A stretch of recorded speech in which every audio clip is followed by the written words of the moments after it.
All right, so get this. We're going deep on a true crime case that it's like straight out of a movie, Oh, yeah. but like with a twist. Okay, I'm intrigued. I love a good twist. This is the Mike Williams case. Oh, wow. Okay, so you're talking about the Florida case, right? Right. The one that everyone thought was an alligator attack. Exactly. Yeah, that's wild. It just goes to show you how a case can, well, start one way Yeah. and then totally flip the script. Well, and that's why we're diving into it today. It's just crazy how it all went down. So picture this. December 2000, Mike Williams, avid duck hunter, right?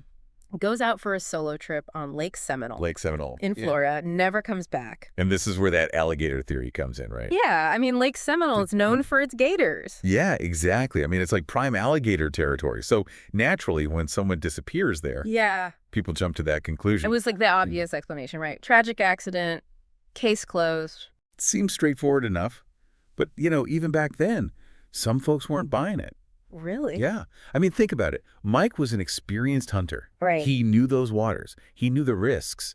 It just didn't add up for some people that he'd fall victim to an alligator attack. Yeah, you'd think he'd know how to, like, handle himself around gators. Exactly. But then 6 months later, This is where it gets interesting. this is where it gets crazy. They find some of his stuff, like his waders, his jacket, hunting license, even his flashlight. And here's the thing. They're in really good condition. Hold on. Really good condition. Remarkably. After 6 months in Lake Seminole, I mean, Lake Seminole. that doesn't sound right. Right? You'd think they'd be, well, deteriorated, or at least show some signs of being submerged for that long. Exactly. And that's when those whispers about the alligator theory started getting louder. Like, how could these things be so pristine after all that time in a lake full of, well, everything? It's like, yeah, it's almost as if they were planted there to make it look like an accident. And as if that wasn't suspicious enough. Okay, there's more. There's the money. Mike had life insurance. Okay, yeah, a lot of people do. A lot. $1.75 million worth. Whoa. Okay, that's a sizable amount. And his wife, Denise, she filed a claim. Well, I mean, that's not necessarily unusual. Right. Right, after a tragedy like that, Right. you'd expect the spouse to, handle those matters. Yeah. But when you put it all together, the belongings, the rush to file the claim Right. makes you wonder.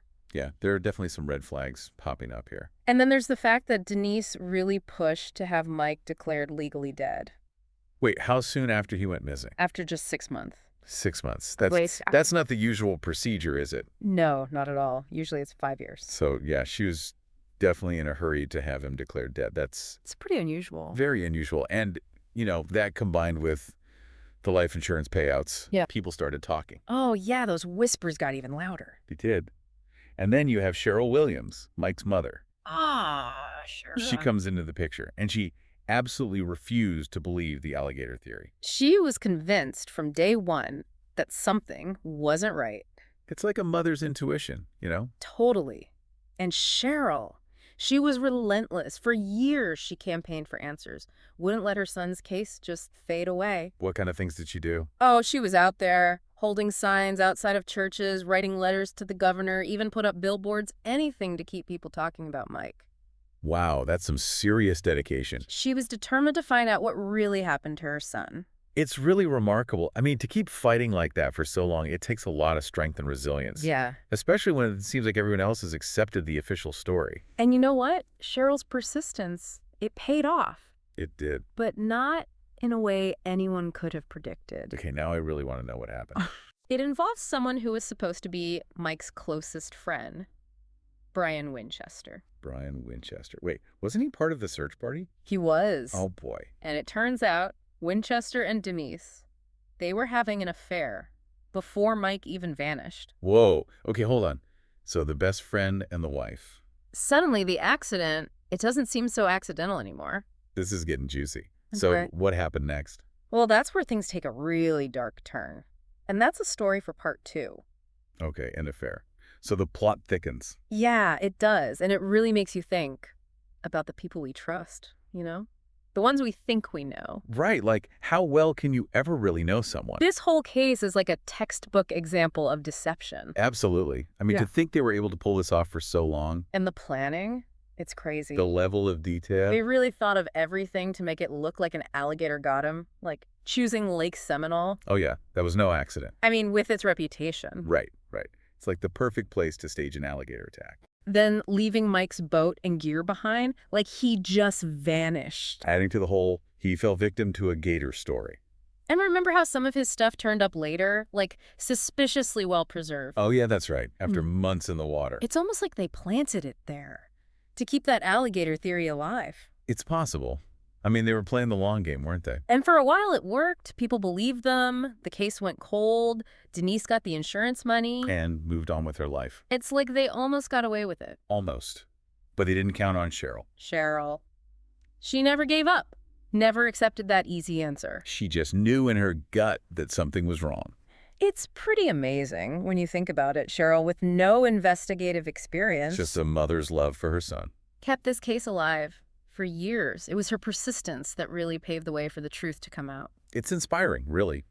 A reminder that sometimes the most powerful force is just a deep-seated need for justice. So we've got the affair, a lot of suspicion, but the story gets even wilder.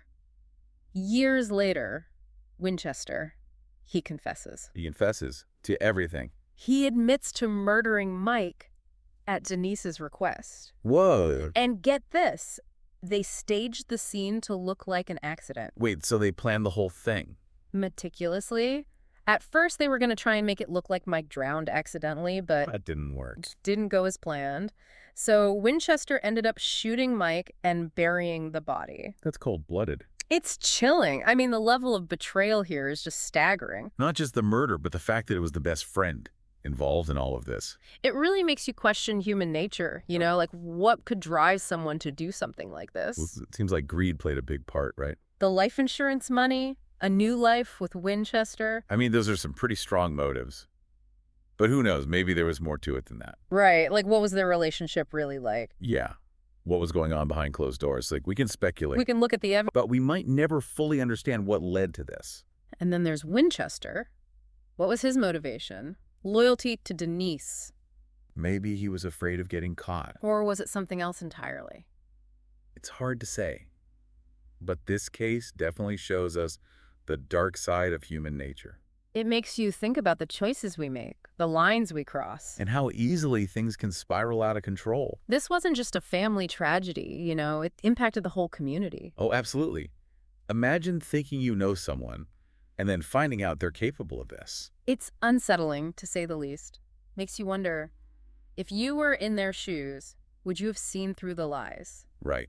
Would you have had those gouts like Cheryl did? Or would you have accepted the alligator story? It's easy to judge in hindsight, but But when you're in the middle of it, surrounded by people who believe it, it's different. it's tough to go against the grain. This case really makes you question everything. Our perceptions of truth, of reality, The people we trust. the stories we tell ourselves. It's a reminder that things aren't always what they seem. And that the truth, even when it's uncomfortable, is important. Cheryl's fight for justice, it's inspiring. Absolutely. It shows the power of perseverance, Of questioning everything, of never giving up. even when it seems like the whole world is against you. So we've talked about the deception, the betrayal, the impact on the community, but there's one big question that remains. How far would you go for the truth? You know, like Cheryl, she was incredible, but it took so much out of her, years of her life, you know, just searching, fighting for her son. Could you imagine? It makes you think about the price of justice, doesn't it? Cheryl's dedication, it's powerful. It's like the ultimate example of a mother's love. But it's also a reminder that the search for truth, it can take a toll. She almost had to become a different person just to get through it, right? Like the Cheryl who started this whole thing. She Right. must have been so different by the end. I bet. Trauma, grief, those things, they change us. And Cheryl's journey, well, it was full of both. It's a good reminder that seeking justice, it's important, but it comes at a cost. It's not just Cheryl who was affected either, right? I mean, Yeah. Mike's whole family, his friends, everyone in Tallahassee, they all felt this. The lies, the betrayal. It's like a ripple effect, you Yeah. know? Crime like this, it doesn't just hurt the victim. It spreads out, it breaks trust, leaves people wondering what's real. So what can we learn from all this? From the Mike Williams case? It's a warning, I think. Things aren't always what they seem, and the truth.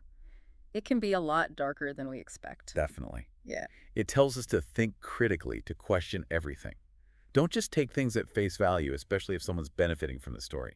And maybe the most important lesson, never give up on what's right, Like Cheryl did, even when it feels impossible. she shows us that it's worth fighting for the truth. That even when it seems like you're alone, That love, a mother's love, it can change the world. it's powerful stuff. The Mike Williams case. It's a deep dive into the darkest parts of human nature you know. It's about betrayal, about lies, and about a mother who just wouldn't give up. It stays with you, makes you question everything. And it reminds us that truth is often stranger than fiction.